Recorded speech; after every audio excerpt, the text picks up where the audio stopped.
सगळ्यांना वाटलं की वय वर्ष 84 कॅन्सर सारख्या एका मोठ्या आजाराशी झुंजत असलेला आपला नेता कुठेतरी खचून जाईल. सगळे आमदार गेले, सगळे खासदार गेले, पक्ष गेला, चिन्ह गेला, वय आपलं 84, कशासाठी लढायचं असं त्यांना वाटलं असेल. पण पवार साहेबांनी ठरवलं की आता थांबायचं नाही, खचायचं नाही, मला लढायचं आहे. आणि कुणासाठी लढायचं आहे तर तुमच्या माझ्यासाठी लढायचं आहे. म्हणून 84 वर्षाचा योद्धा आज महाराष्ट्रात आपल्यासाठी लढतोय.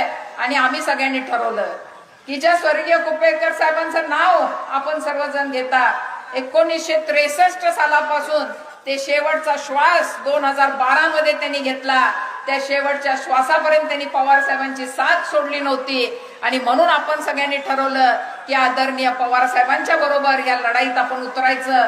आणि म्हणून या लोकसभेच्या निवडणुकीपासून आपण सर्वजण पवार साहेबांच्या खांद्याला खांदा लावून काम करत आहोत.